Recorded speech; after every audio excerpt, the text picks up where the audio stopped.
ومن يفعل ذلك فأولئك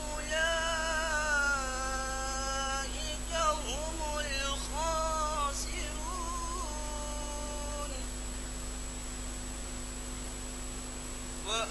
وأنفقوا مما رزقناكم من قبل أن يأتي أحدكم الموت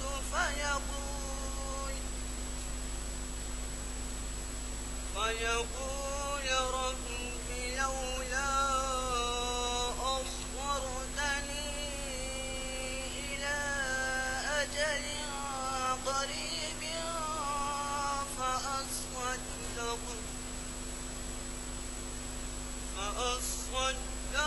وأكن من الصالحين ولن يؤخر الله نفسا إذا جاء أجلها والله خبير بما تعملون صدق الله العظيم.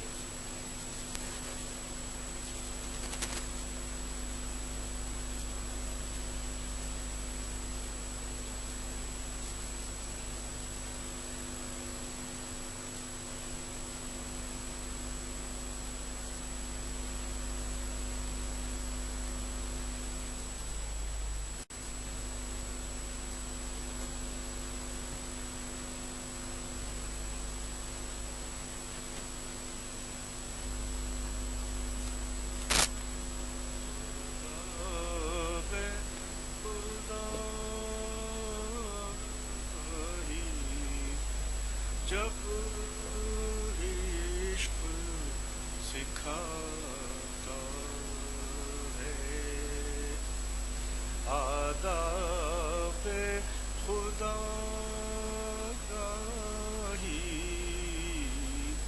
جب عشق سکھاتا ہے آداب خدا کھلتے ہیں غلاموں پر اسرار شہنشاہی جب عشق سکھاتا ہے آداب خدا گاہی کھلتے اسیروں پر اسرار شہنشاہی عطار ہو رومی ہو رازی ہو غزالی ہو عطار ہو راضی ہو غزالی ہو کچھ ہاتھ نہیں آتا بے آہ سحر گاہی کچھ ہاتھ عطار ہو رومی ہو راضی ہو غزالی ہو کچھ ہاتھ نہیں آتا بے آہ سحر گاہی جب عشق اے طائر لاہوتی اس رزق سے موت اچھی اے طائر لاہوتی اس رزق سے موت اچھی جس رزق رزق سے آتی ہو، پرواز میں کوتاہی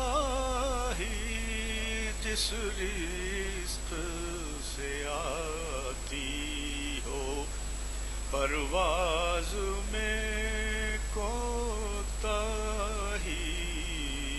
یہ عشق سکھاتا ہے۔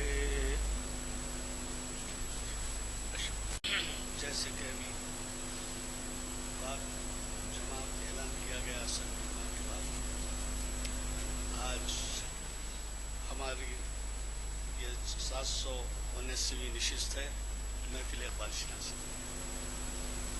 اور اسے آپ کے جانے پہچانے اقبالیات کے اسکالر جناب سید امتیاز الدین صاحب ختم فرمانے، اور انہوں نے عنوان دیا ہے اقبال کی ایک نظم کا تجزیہ۔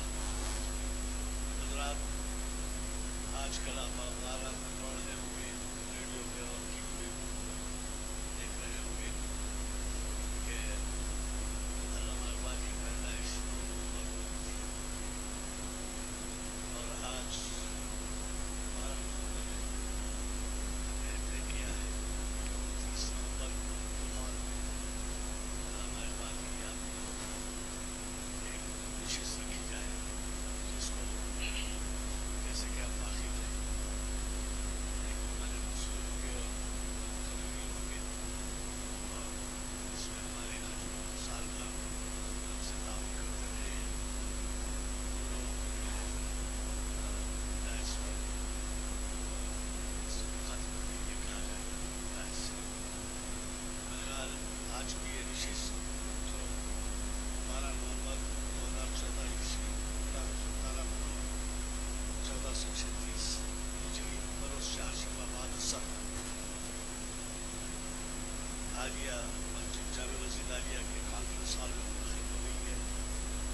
یہ جیسے کہ پہلے اعلان کیا جا چکا ہے 779ویں نشست ہے، اور مجھے خبر ہو ہے کہ آپ کو اسی ایڈوانس میں 29 تاریخ ہمارے مسلمان نومبر کے بیان کی ہے، لیکن صرف آپ بلکہ آپ کے ساتھ ہی اور سابق ساتھ لے کے آئے تاکہ شاید شام طریقے پر ایسے شاعر کو خراج عقیدت پیش کیا جا سکے جس کو شاعر اسلام کہا گیا ہے۔ میں آپ سے یہ بھی گزارش کروں گا کہ ہمارے نئے مسجد میٹنگ سے ابھی بریک کر آ گئے ہیں، یہ ایک سے زائد ساتھ بتائیے رکھیے مسجد کی۔ اس میں ایک بات کا خیال رکھیے کہ ہمارے یہاں جو معنات ہیں تاریخ اسلام کے میں ہفتے کے دن عید کے دن شریعت سروس اور تیسرا نماز شناسی چارج خطاب چارج اور یہ ہمیشہ اثر کے بعد میں اعلامیہ کا آپ سے خاص طور پر اس لیے ذکر کر رہا ہوں کہ تبلیغ کے لیے لوگ گھر بار چھوڑ کر جاتے ہیں، بیوی بچوں کو چھوڑ کر جاتے ہیں، کاروبار چھوڑ کر جاتے ہیں۔ اگر آپ اعلامیہ کے ذریعے کسی کو دعوت دے رہے ہوں اور وہ اس میں شرکت کر رہے ہوں ایسے معاملے میں تو ثواب آپ کو ملے گا۔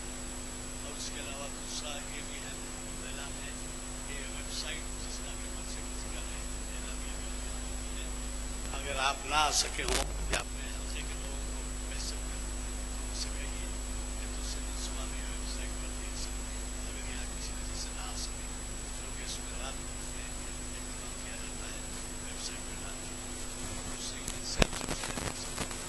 بلکہ ہمارے ایسے قدرداں جنہوں نے ابھی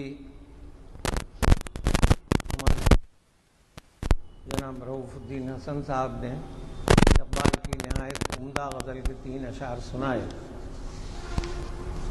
مجھے ایک دلچسپ بات یاد آ گئی۔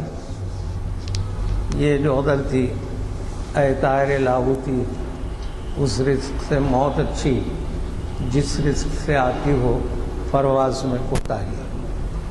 اسی غزل کا ایک شعر ہے، اللہ کے شعروں کو آتی نہیں روباہی۔ ایک صاحب تھے جو ایسی معمولی محفلوں میں جہاں لوگ جاننے والے نہ ہوں کبھی اقبال کا کلام اپنے نام سے سنا دیتی تھی. تو انہوں نے یہ غزل پڑھی اور ظاہر ہے کہ خود ان کی بھی معلومات بہت کم تھی. تو روبائی بولتے ہیں لومڑی. روبا یعنی اللہ کے شعروں کو جیسے لومڑی کی چالاکی وغیرہ ہوتی ہے وہ نہیں ہے. تو انہوں نے جب یہ شعر پڑھا کہ وہ اللہ کے شعروں کو آتی نہیں روبائی، تو کسی صاحب نے پوچھا کہ روبائی کے معنی کیا ہیں؟ تو ان کی سمجھ میں کچھ نہیں آیا تو کہنے لگے روبائی میرا تخلص ہے. تو آج جب بھی مجھ سے تقریر کے لیے کہا جاتا تو فی الفور میرے ذہن میں کچھ آتا نہیں ہے تو میں یہ کہہ دیتا ہوں ایک نظم کا تجزیہ لکھ دیجیے. تو ایک لحاظ سے آج بھی وہی ہے، لیکن میں آپ یعنی بہت سے لوگوں کو شاید ان کے علم میں نہ ہو، تو مجھے خیال آیا کہ ایک اہم بات ہے اقبال کے کلام میں، وہ اس کی طرف اشارہ کروں. پہلی بات تو یہ ہے کہ اقبال کا کلام جہاں اپنے فلسفہ خودی کے لیے مشہور ہے، وہیں ان کا جو فلسفہ عشق ہے وہ بھی نہایت اہم ہے، اور وہ زیادہ عشق الہی کی طرف ہے، کیونکہ ان کی اشتیاق غزلیں ایسی نہیں ہیں جیسے غالب کی یا کسی اور شعراء کی ہیں. اس سے غالب کی اہمیت کم نہیں ہوتی، لیکن اقبال کا اپنا رنگ ہے وہ عشق الہی کی طرف. لیکن قدیم زمانے سے یہ طریقہ آ رہا ہے کہ شعراء اپنے کلام کا آغاز حمد سے کرتے ہیں. آپ کسی بھی بڑے شاعر کا ہو یا کسی بھی شاعر کا کلام دیکھیے تو پہلی جو نظم ہوتی ہے وہ حمدیہ ہوتی ہے، اس کے بعد ایک نعت ہوتی ہے، پھر کلام شروع ہوتا ہے. لیکن اکثر لوگوں کو تعجب یہ تھا کہ اقبال کا جو پہلا اردو مجموعہ کلام ہے جو ان کے فارسی کئی کتابیں چھپنے کے بعد چھپا، بانگ درا، اس کا آغاز حمد سے نہیں. اس کی جو پہلی نظم ہے وہ ہے ہمالا، اور ظاہر ہے کہ ہمالا جو ہے اس کی یعنی وہ تو فصیل ہندوستان کا پاسباں ہے، اور گویا اس کی ندیاں ہیں، تیرے دامن سے ندیاں نکلتی ہیں. وہ ایک لحاظ سے ہمالا کی تعریف ہے، وطن کی تعریف ہے، لیکن حمد نہیں. تو اس کی تلافی اقبال نے یوں کی کہ ان کا جو شاہکار مجموعہ کلام ہے اردو کا سب سے بہترین دوسرا مجموعہ کلام اردو کا بال جبریل، جو ان کے انتقال سے 3 سال پہلے 1935 میں چھپا. تو باغ درا کی تلافی اقبال نے یوں کی کہ بال جبریل کی ابتدائی 5 نظمیں حمدیہ، 5 غزلیں، یعنی اس میں عشق الہی کی کیفیت، اور ہر غزل مرصع ہے، ہر غزل بہترین. تو آج میں نے سوچا کہ وہ ابتدائی 5 غزلوں کا مطالعہ ہم کر لیتے ہیں تھوڑی سی دیر کی بات ہے، کچھ زیادہ مشکل بھی نہیں ہے. تو یہ بات ذہن میں رکھیے کہ بال جبریل کی جو ابتدائی جو شروع کی 5 غزلیں ہیں وہ سب کی سب عشق الہی میں ڈوبی ہوئی ہیں اور حمدیاں. تو پہلی غزل ہے میری نوائے شوق سے شور حریم ذات میں، غلغلہ ہائے علماں بتکدہ صفات میں. بہت ہی عمدہ غزل ہے اور ہر شعر اس کا لاجواب.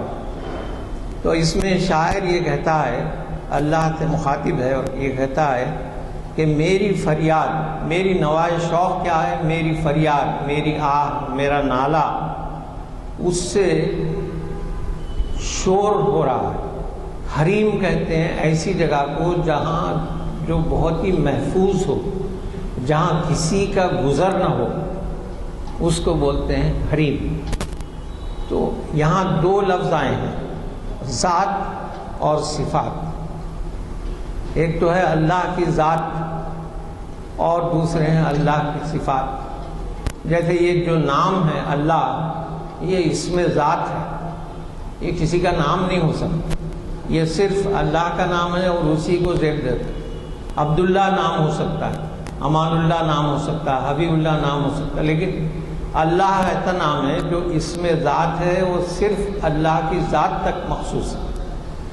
تو اقبال یہ کہتے ہیں کہ میری آہ، میری فریاد اتنی دور رس ہے اور اس کی پہنچ ایسی ہے کہ وہ جو ہے اللہ تعالیٰ کی جو محفوظ ترین جگہ ہے جہاں کسی کا دخل نہیں ہو سکتا، وہاں تک میری آہ پہنچ جاتی ہے. اور اس کی وجہ سے جو بتکدہ صفات ہے، صفات جو ہے اللہ رحیم ہے، تو رحیم اس میں صفت ہے، اللہ رحمان اس میں صفت ہے. تو وہ صفات کا بتکدہ، یعنی ہم نے وہ ہر نام ہر صفت کے ساتھ ایک تصور پیدا کر لیا. تو اقبال اس کو کہتے ہیں کہ یہ بتکدہ صفات میں شور اٹھ رہا ہے کہ یہ کس کی نوا ہے، کس کی فریاد ہے جو اتنی بلندی تک معبود حقیقی تک پہنچ رہی ہے. تو میری نوائے شوق سے شور حریم ذات میں، غلغلہ بولتے ہیں شور کو، غلغلہ ہائے علما. علما تو بہت پناہ مانگنے کی چیز ہے کہ تمام جو چیزیں ہیں آسمانی سب حیرت میں ہیں کہ یہ میری آواز کہاں تک پہنچ رہی ہے. حور و فرشتہ ہیں اسیر میرے تخیلات میں، میری نگاہ سے خلل تیری تجلیات. تو یہ حور اور فرشتہ جو ہیں یہ بھی نوری مخلوق ہے کہ وہ آسمان پہ رہے. فرشتے کا کام صرف اتنا ہے، بعض فرشتے ہیں کہ صرف رکوع میں ہیں تو بس رکوع ہی میں، بعض سجدے میں ہیں تو سجدے میں ہی ہیں. تو فرشتے نہ کھاتے ہیں نہ پیتے ہیں، بلکہ بس اللہ نے جو حکم دیا ہے اسی کی تعمیل میں. تو وہ ان میں وہ عشق کی کیفیت پیدا نہیں ہو سکتی. عشق کی کیفیت انسان کی صفت ہے. تو اب یہ جو حور اور فرشتے ہیں، انسان اشرف المخلوقات ہے. تو اقبال یہ کہتے ہیں کہ میرے خیالوں میں یہ گویا ایک لحاظ سے گرفتار ہیں، اور میری نگاہ ایسی ہے کہ تیری تجلیوں سے بھی ٹکرا کے رہ جاتی ہے کہ میں تیری تلاش میں ہوں. گرچہ ہے میری جستجو دیر و حرم کی نقش بند، میری فغاں سے رستخیز کعبہ و سومنات میں. تو یہاں پر دو لفظ آئے ہیں، جستجو اور فغاں. جستجو کا مطلب ہے قوت فکر، یعنی کسی چیز کی تلاش میں سرگردہ رہنا، یہ جستجو ہے اور یہ فکر سے پیدا ہوتا ہے. تو میری قوت فکر ایسی ہے کہ وہ گرچہ ہے میری جستجو دیر و حرم کی نقش بند. تو دنیا میں کیا ہے؟ دیر ہے یعنی بت خانے ہیں، حرم ہے جہاں پر عبادت ہوتی ہے توحید کی، یعنی حرم شریف ہے، کعبۃ اللہ ہے. تو یہ جو دیر و حرم ہے، بت خانہ ایک طرف، کعبہ ایک طرف، تو میری فغاں سے رستخیز کعبہ و سومنات میں. رستخیز مانے جھگڑا. تو کعبہ حرم کی علامت ہے اور سومنات دیر کی علامت ہے. تو اقبال یہ کہتے ہیں کہ میری جستجو اگرچہ کہ دیر و حرم میں الجھی بھی ہے میری قوت فکر، لیکن جو میری فغاں ہے اس سے کعبہ و سومنات میں وہ ایک طرح کا خلفشار اور مناقشہ ہے. گاہ میری نگاہ تیز چیر گئی دل وجود، گاہ الجھ کے رہ گئی میرے توہمات میں. یعنی میری نگاہ ایسی ہے کہ کبھی جو ہے دل وجود کو بھی چیر جاتی ہے اور گاہ الجھ کے رہ گئی میرے توہمات. یعنی آدمی کے جو خیالات ہوتے ہیں وہ منتشر رہتے ہیں، لیکن کبھی جب نگاہ یکجا ہوتی ہے تو بہت دور تک چلے جاتے ہیں. تو یہ وحدت الوجود کا فلسفہ ہے جو اقبال نے پیش کیا ہے کہ میری نگاہ کبھی دل وجود میں بھی چلی جاتی ہے اور کبھی میرے توہمات میں بھی کھو کر رہ جاتی ہے. اور آخر میں اللہ سے مخاطب ہو کے کہتے ہیں کہ انسان جو ہے اشرف المخلوقات. اور سب سے بڑی بات یہ ہے کہ اللہ خدا کی قدرت کا سب سے بڑا مظہر، سب سے بڑا نمونہ ہے۔ اگر انسان نہ ہوتا تو خدا کو پہچاننا بھی مشکل ہوتا۔ یہی وجہ ہے کہ جب کوئی آدمی بہت ہی نیک ہوتا ہے تو اس کے بارے میں کہتے ہیں فلاں صاحب تو اللہ والے ہیں۔ یعنی ایک بظاہر تو محاورہ ہے، لیکن جو خدائی صفات آدمی کو پیدا کرنا ضروری ہے، اس کی وجہ سے آدمی کا مرتبہ بلند ہوتا ہے۔ تو اقبال یہ کہتے ہیں کہ تو نے ہر چیز پیدا کی، پہاڑ پیدا کیے، دریا پیدا کیے، سمندر پیدا کیے، زمین آسمان پیدا کیے، سیارے ستارے سب کچھ پیدا کیا۔ ہر چیز اپنی جگہ اہم ہے، ہر چیز تیری قدرت کی نشانی ہے، لیکن تو نے انسان کو جو پیدا کیا تو وہ اپنا راز آپ فاش کر دیا، یعنی تیرے جو صفات ہیں ان کی ایک ہلکی سی جھلک تو نے اس میں رکھ دی۔ تو یہ کہتے ہیں کہ تو نے یہ کیا غضب کیا، مجھ کو بھی فاش کر دیا، میں ہی تو ایک راز تھا سینہ کائنات، یعنی میں سینہ کائنات میں چھپا ہوا راز تھا اور تو نے اسے مجھے پیدا کر کے اس راز کو فاش کر دیا۔ تو یہ اقبال نے اس میں اپنے عشق حقیقی کا اظہار کیا ہے۔ اس کے بعد جو دوسری غزل ہے اقبال کی، وہ بھی اسی عشق حقیقی سے مزین ہے۔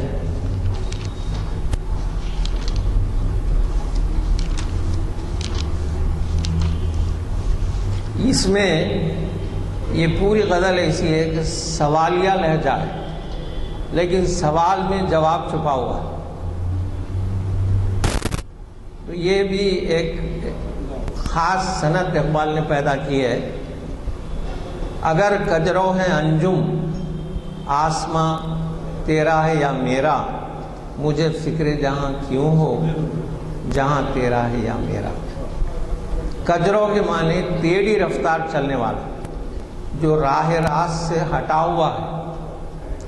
انجم بولتے ہیں ستاروں، نجم ستارہ، انجم ستارے۔ تو اب اقبال یہ کہتے ہیں کہ اگر یہ ستارے مختلف سمتوں میں ٹیڑھے ترچھے چل رہے ہیں تو مجھے اس میں فکر کرنے کی کیا ضرورت ہے۔ اگر کجرو ہے انجم آسماں تیرا ہے یا میرا۔ اور اس کے بعد گویا چھپی ہوئی بات اقبال یہ کہتے ہیں کہ اگر دنیا کی جو مخلوق ہے تیری انسان، وہ اگر راہ حق سے ہٹے ہوئے ہیں اور تیری نافرمانی کرتے ہیں تو اس کی ذمہ داری مجھ پہ نہیں، اس لیے کہ تو نے ہی انہیں پیدا کیا۔ اگر کجروں ہے انجم آسماں تیرا ہے یا میرا، مجھے فکر جہاں کیوں ہو جہاں تیرا ہے یا میرا۔ اگر ہنگامہ ہائے شوق سے ہے لامکاں خالی، خطا کس کی ہے یا رب لامکاں تیرا ہے یا میرا۔ لامکاں وہ مقام ہے یعنی جس کی تعریف ہی نہیں کی جاتی۔ اللہ تعالیٰ کا مقام ہے جس کو بولتے ہیں کہ لامکاں، چونکہ وہ ہر چیز سے زمان و مکان سے بلند ہے۔ اور یہ جو مکانی حیثیت ہے اور جو زمانی حیثیت ہے وہ انسان کی ہے کہ ہم 2014 میں زندہ ہیں، ہم ہندوستان میں رہتے ہیں، تو ہندوستان ہمارا مکان ہے، یہ 2014 ہمارا زمانہ۔ تو یہ زمان و مکان کی جو حد ہے، جو قید ہے، وہ انسان کی حد تک ہے، لیکن اللہ کے پاس ایسی کوئی بات نہیں، وہ لامکاں۔ جیسے اقبال کا شعر ہے مشہور کہ تیری خدائی سے ہے میرے جنوں کو گلا، اپنے لیے لامکاں میرے لیے 400، یعنی مجھے محدود کر دیا اور تو لامحدود ہے۔ تو اقبال یہ کہتے ہیں کہ جو آسمان پہ تو نے مخلوق پیدا کی ہے وہ ہر بات میں تیرا دم بھرتی ہے اور تیرے تابع ہے، ہر معاملے میں اپنی سمجھ سے کچھ نہیں کر سکتی۔ تو اس کی وجہ یہ ہے، اس کی وجہ سے وہاں پہ جو ہنگامہ شوق پیدا ہونا چاہیے، یعنی کبھی شکوہ بھی ہو رہا ہے، کبھی تجھ سے دعا بھی مانگی جا رہی ہے، کبھی ایسی باتیں بھی کی جا رہی ہیں جو تجھے ناگوار ہوں، اور تجھے ناگوار ہونے کی وجہ سے تیرا جو صفت رحمانیت، صفت رحیمیت ہے وہ بھی جوش میں آتی ہے، وہ معاف کرتی ہے۔ وہاں تو ایسی کوئی بات ہی نہیں، وہاں صرف تابعداری ہے، تو ہنگامہ شوق نہیں ہے وہاں۔ تو اگر ہنگامہ ہائے شوق سے ہے لامکاں خالی، خطا کس کی ہے یا رب لامکاں تیرا ہے یا میرا، یعنی ہم کو تو وہاں سے رخصت کر دیا، اب فرشتوں کو لے کے آپ بیٹھے ہوئے ہیں، اگر وہاں پہ ہنگامہ ہائے شوق نہیں ہے تو ہم کیا کر سکتے؟ اسے صبح ازل انکار کی جرت ہوئی کیوں کر، مجھے معلوم کیا وہ رازداں تیرا ہے یا میرا، یعنی شیطان دراصل جن تھا اور فرشتوں کی صحبت میں رہ کے گویا اس نے اپنا ایک ریپوٹیشن بنا لیا تھا، لیکن جب اللہ نے آدم کو پیدا کیا اور کہا کہ اس کو سجدہ کرو تو سب نے سجدہ کیا، اس نے انکار کر دیا جبکہ وہ مقرب تھا وہاں پہ۔ تو اقبال یہ کہتے ہیں کہ صبح ازل اس کو انکار کی شیطان کو جرت کیسے ہوئی، اور مجھے کیا معلوم کہ وہ تو پھر بھی رازداں تیرا ہے، اس نے تجھ سے وعدہ لے لیا ہے کہ میں تیرے بندوں کو بھٹکاتا رہوں گا، مجھے مہلت دیجیے۔ تو اللہ تعالیٰ نے کہہ دیا الی وقت المعلوم کہ بھائی قیامت تک تجھے اجازت ہے، تو بھٹکانا ہے بھٹکاتا رہے، میرے جو نیک بندے ہیں وہ تیرے بھٹکاوے میں نہیں آئیں گے۔ تو اقبال یہ کہتے ہیں کہ جب یہ رازدانی کی کیفیت ہے تو اس نے انکار کیوں کیا، میں اس کے بارے میں کیا کہہ سکتا ہوں۔ پھر اس کے بعد اقبال کا شعر ہے کہ محمد بھی تیرا صلی اللہ علیہ وسلم، محمد بھی تیرا، جبریل بھی، قرآن بھی تیرا، مگر یہ حرف شیریں ترجمہ تیرا ہے یا میرا۔ اقبال یہ اس کا مطلب یہ ہے، اس کے دو تین مطالب نکالے گئے ہیں۔ پہلا تو یہ ہے کہ قرآن یا اللہ کے احکامات جو ہیں وہ تین طریقے سے ہم تک پہنچے۔ پہلا خود کلام الہی کہ اللہ تعالیٰ نے اسے لکھا بھی لوح محفوظ میں اور اس کو ادا بھی کیا، یعنی کلام کیا، ہر آیت اللہ کی کلام کی ہوئی ہے، اسی لیے اس کو کلام اللہ بھی کہا جاتا ہے، کتاب اللہ بھی کہا جاتا ہے، جبکہ دوسری کتابوں کو یہ شرف حاصل نہیں ہے۔ عیسیٰ علیہ السلام کو جو انجیل کے مضامین تھے وہ ان کے قلب پر القاء کر دیے گئے، انہوں نے اپنے الفاظ میں بیان کیا۔ موسیٰ علیہ السلام کو تورات کی تختیاں دے دی گئیں، وہ لے کے آئے، لیکن قرآن پاک جو 23 برس میں نازل ہوا، ہر آیت اللہ تعالیٰ نے اس کو لوح محفوظ میں لکھا اور اس کے ساتھ اس کا کلام کیا۔ جبریل امین اس کو سنے، انہوں نے سنا، پھر اس کو لے کر بحکم الہی چلے اور حضور اکرم صلی اللہ علیہ وسلم کے قلب اطہر پر اس کو نازل کیا۔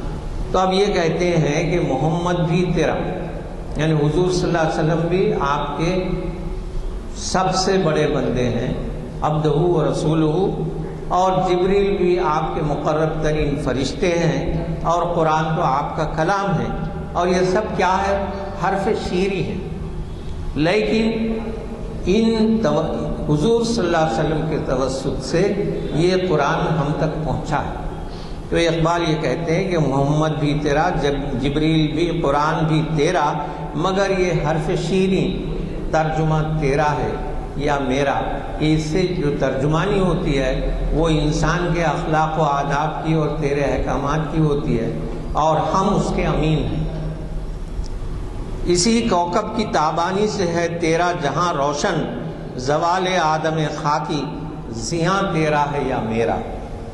اب اقبال یہ کہتے ہیں کہ انسان باوجود اتنی زیادہ اپنی بلندی کے، یعنی اشرف المخلوقات ہونے کے باوجود بھی انتہائی تباہیوں میں گھرا ہوا ہے، مختلف مصائب انسان پر آتے ہیں، اور کوكب بولتے ہیں ستارے کو، تابانی روشنی، تو یہ کوكب یعنی انسان کی طرف اشارہ ہے کہ یہ انسان جو تیری مخلوق ہے، اشرف المخلوقات ہے، یہ ایک ایسا ستارہ ہے جس کی روشنی سے ساری دنیا روشن ہے۔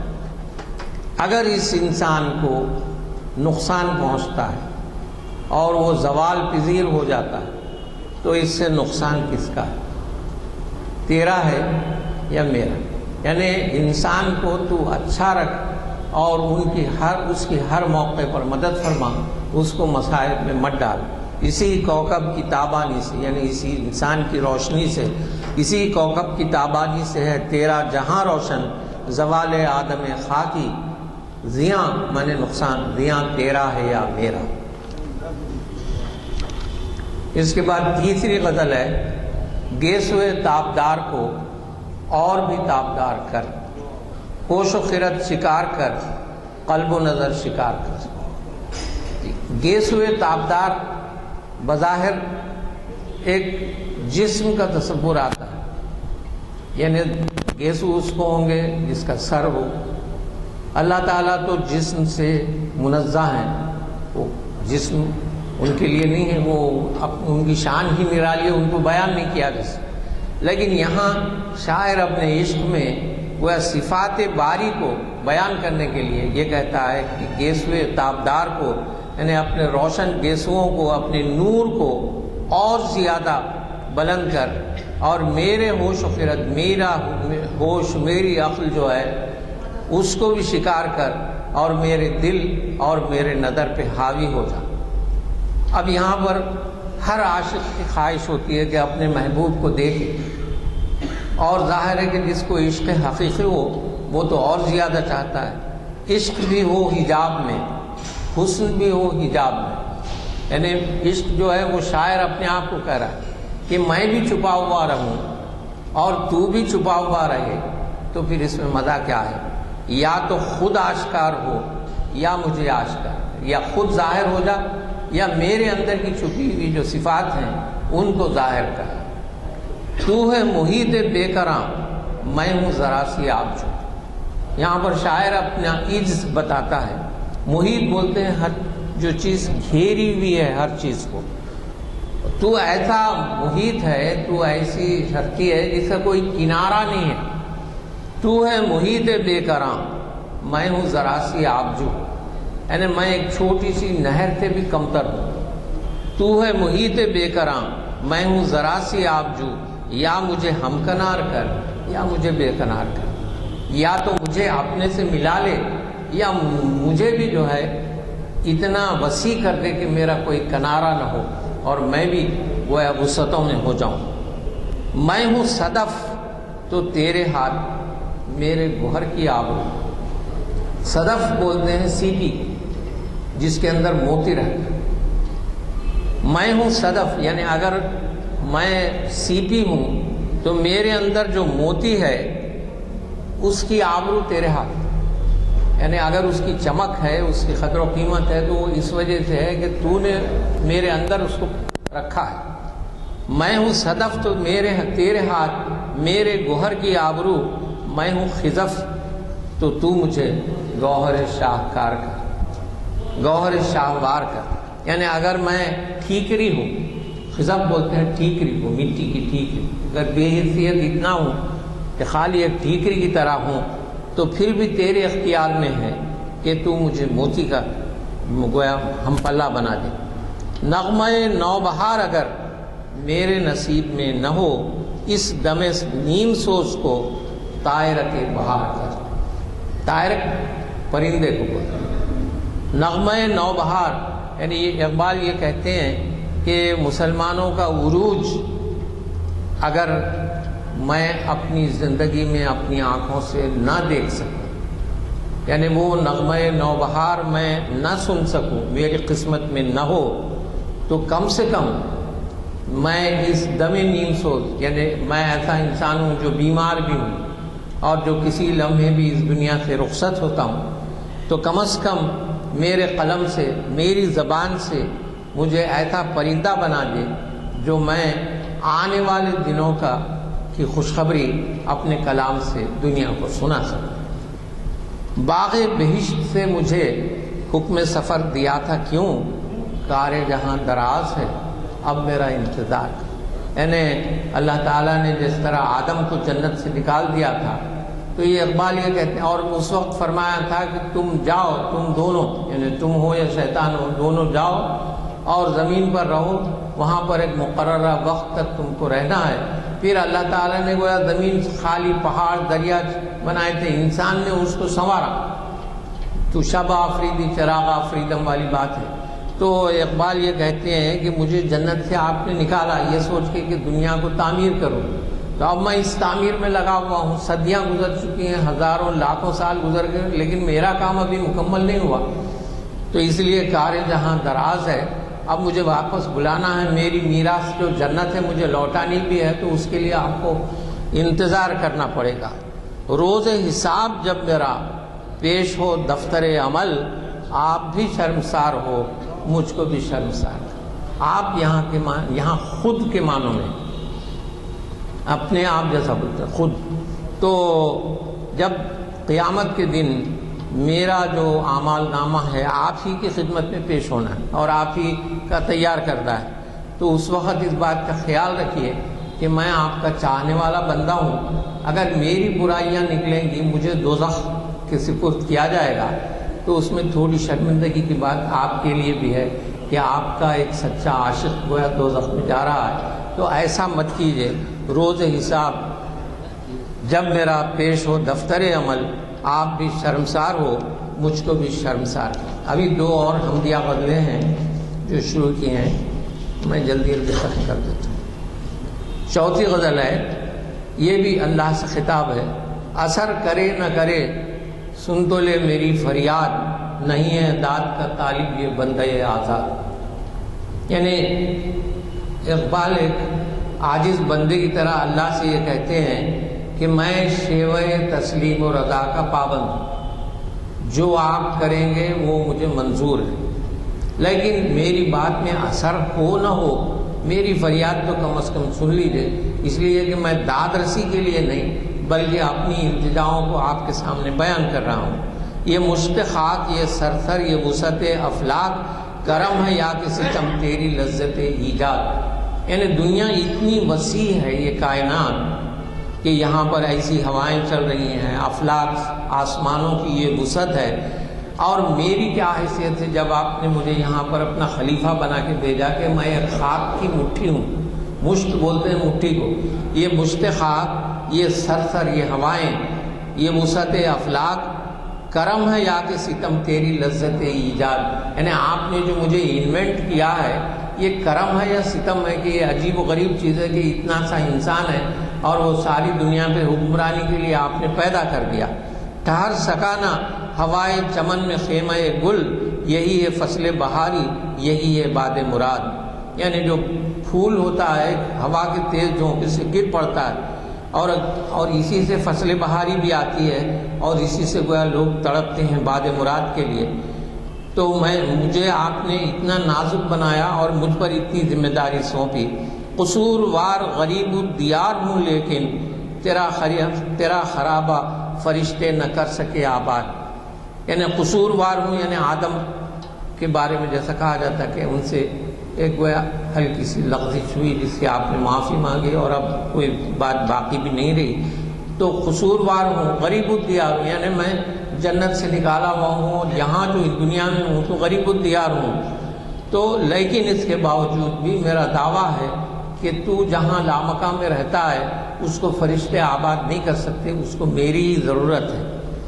میری جفا طلبی کو دعائیں دیتا ہے وہ دشت سادہ، وہ تیرا جہان بے بنیاد۔ اس دنیا کی کوئی بنیاد نہیں تھی جسے میں نے سنوارا، اور یہ دنیا، یہ ویرانہ آج مجھے کو دعائیں دیتا ہے کہ میں نے اسے آباد کیا ہے۔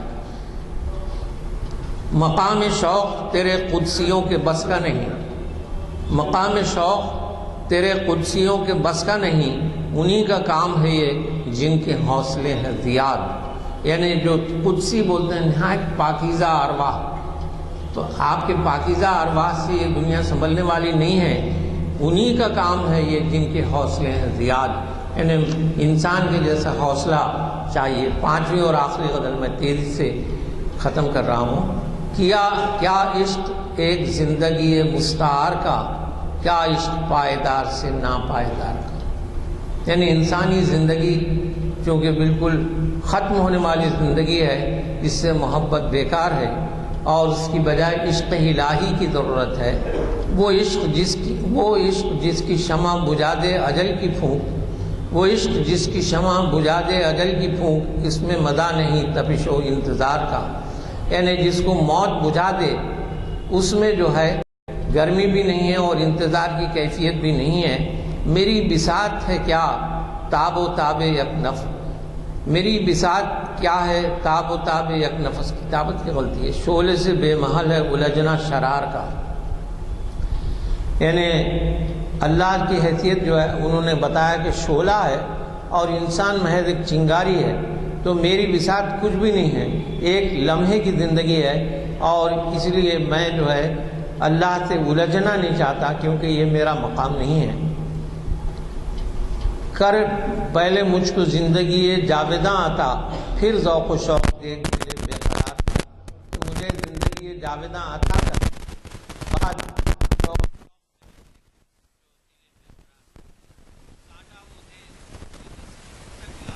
پہلی غزل تو حاصل ہے پورے کلام کا، اس کے بعد جو غزلیں ہیں ان میں دوسرے مضامین آئے۔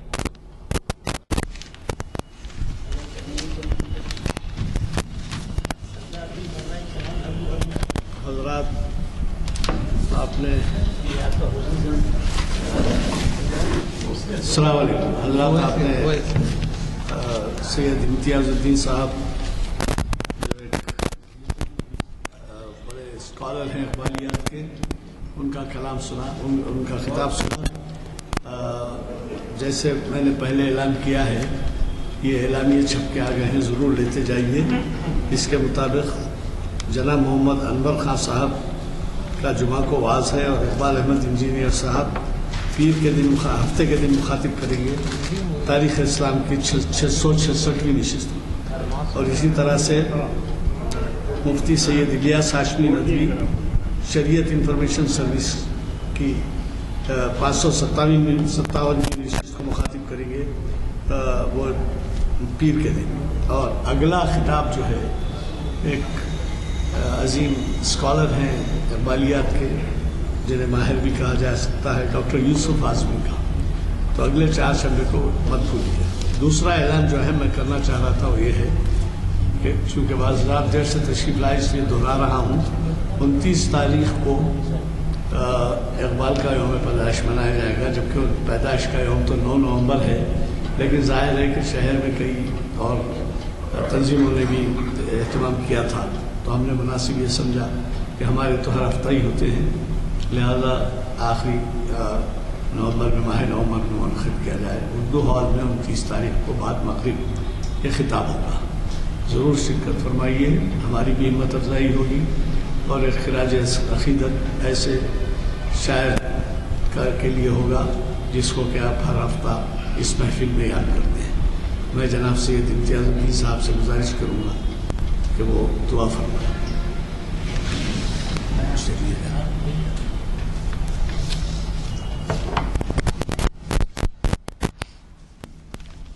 الحمدللہ رب العالمین، اللہم صلی علی سیدنا و مولانا محمد وعلی آل سیدنا و مولانا محمد وبارک وسلم۔